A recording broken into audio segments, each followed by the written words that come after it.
आप सभी को आपके जो एग्ज़ाम आ रहे हैं उसकी अग्रिम शुभकामनाएँ।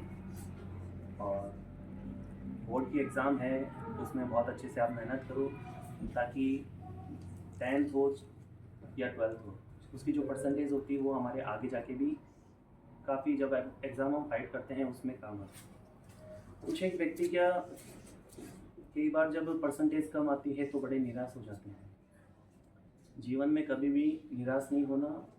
जीवन उतार और चढ़ाव चलता रहता है। कभी किसी के नंबर कम आ जाते हैं, किसी के ज़्यादा आ जाते हैं, लेकिन हमें जो मेहनत करनी है हमारा 100% हमेशा देना है। एक 10वीं कक्षा का छात्र जो परीक्षा में फेल हो गया, बहुत मेहनत की, किसी कारणवश फेल हो गया, मन में विचार आया, आसपास के जितने भी लोग थे उसको जीने नहीं दे रहे, सब उसको ताने कस रहे कि तू पढ़ाई नहीं करता था इसलिए फेल हो गया, तूने मेहनत नहीं की इसलिए फेल हो गया, तू कामचोर था। न जाने कितने उस बच्चे को ताने सहन करने पड़े। ताने सुनते सुनते वो 10वीं कक्षा का छात्र, जिसमें अच्छा बुरा की सोच समझ बहुत कम होती है, उस बच्चे के दिमाग में हर तरफ जाता एक ही विचार आता कि तू फेल हो गया, तू जीवन में कुछ नहीं कर सकता, तू जीवन में कुछ नहीं कर सकता। उस बच्चे ने अचानक एक दिन रात मन में ख्याल आया, मैं इस जीवन की जो लीला है इसको समाप्त कर लूं। वो आत्महत्या करने के लिए निकला। आधा किलोमीटर चलने के बाद में एक मठ के नज़दीक से वो गुजर रहा था। जब मठ के नज़दीक से गुजरा तो मठ में से, मठ मंदिरों को बोलते हैं, तो मठ के बाहर से जब गुजर रहा था तो मठ के अंदर से आवाज़ आ रही थी, चलते रहो रुको मत। वो 2 मिनट वहाँ रुका, उस आवाज़ को सुनने लगा। अंदर से आवाज़ लगातार आ रही है, चलते रहो कभी जीवन में मत रुको, चलते रहो जीवन में मत रुको। उसने वो आवाज़ सुनी, वो मठ के अंदर गया। उसने वहाँ देखा जो वहाँ के मठाधीश थे वो बैठे बैठे बोल रहे हैं, चलते रहो कभी मत रुको।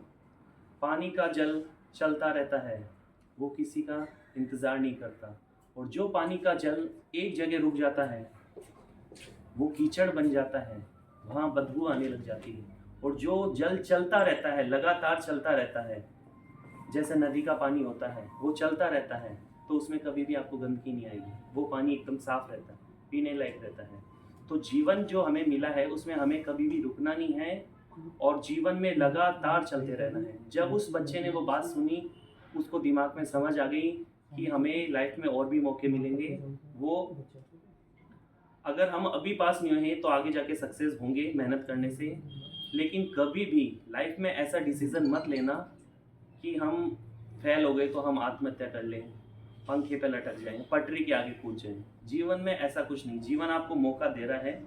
और उस बच्चे की जीवन में उस एक संत के जो वचन थे उन्होंने इतना परिवर्तन कर दिया कि उस बच्चे ने आगे जाके एक अच्छे स्तर पे जॉब पाया और आज वो एकदम सक्सेस है। ये एकदम रियल स्टोरी है। ठीक, आपके भी जीवन में कई बार उतार चढ़ाव आते हैं, तो कभी भी निराश मत होइए। हाँ, आपका कार्य है मेहनत करना, उसमें कमी कभी भी नहीं आनी चाहिए। कई लोग करते हैं कि प्रेशर होता है कि टीचर हमसे सुनेंगे, ये याद करना है, 12-12 घंटे पढ़ते हैं। अगर आपका मन कर ही नहीं रहा पढ़ने में, आप फालतू किसी को, घर वालों को दिखाने के लिए किताब सामने लेके बैठे हो, तो उसका भी कोई फायदा नहीं है। अगर आपका मन कुछ टाइम खेलने में कर रहा है तो ठीक है, आप टाइम डिसाइड कर लिए 1 घंटे में तो खेलना ही है। 2 घंटे अगर पढ़ने में कर रहा है तो उस टाइम सिर्फ और सिर्फ आप पढ़ लो। और रात को जितना टाइम हो सके 10 बजे 11 बजे तक पढ़ो और अर्ली मॉर्निंग उठ के उसको रिवाइज करो।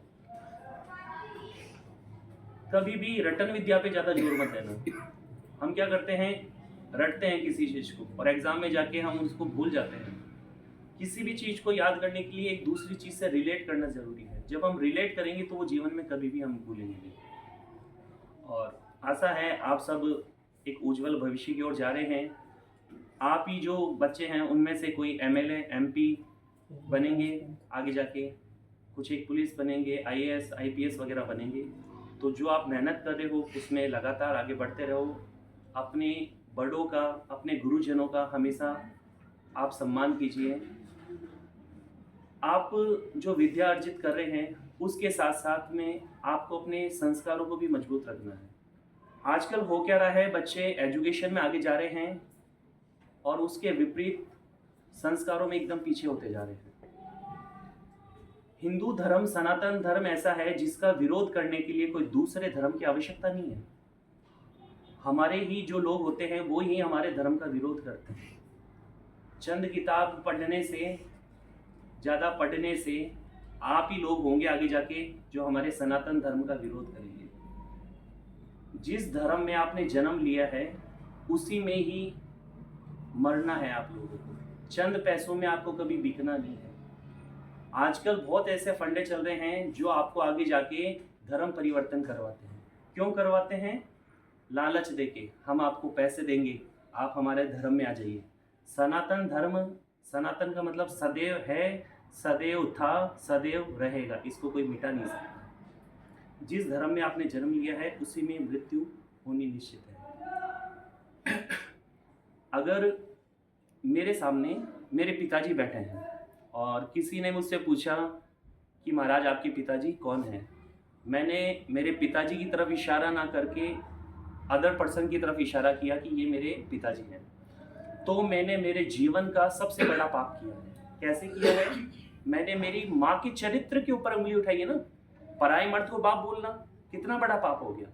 ठीक उसी प्रकार हम हमारे धर्म को चंद पैसों में बिक के दूसरे धर्म को अपना रहे हैं, तो हम जीवन का सबसे बड़ा पाप कर रहे हैं।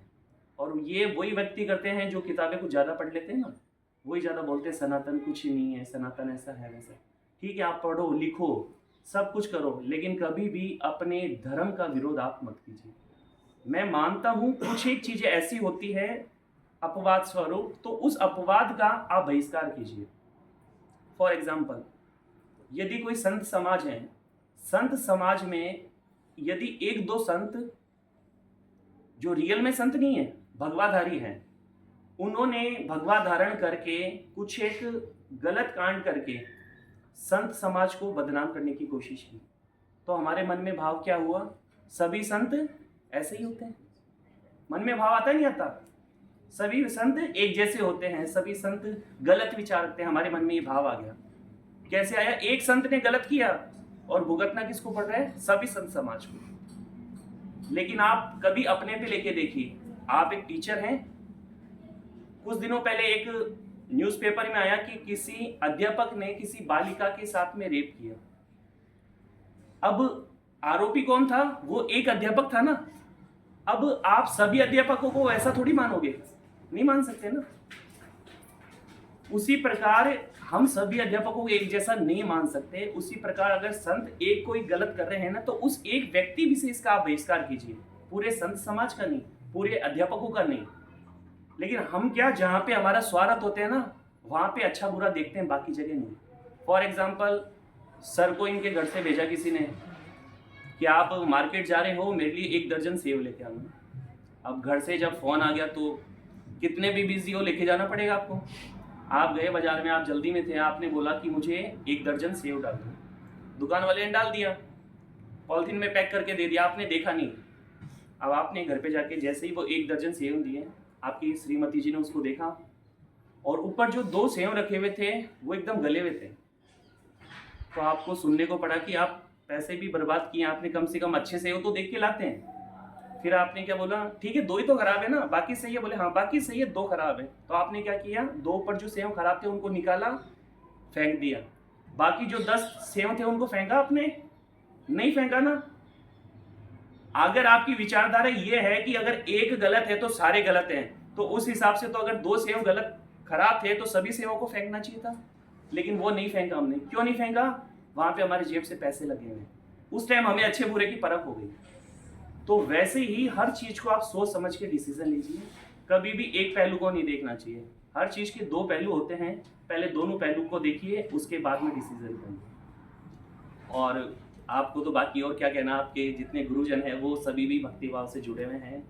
मैं आप सभी के उज्जवल भविष्य की कामना करता हूँ और यही माँ शारदे से प्रार्थना करता हूँ कि आप जीवन की ऊंचाइयों पे पहुँचे और एक सक्सेस लाइफ जिए आप। ओम नमः।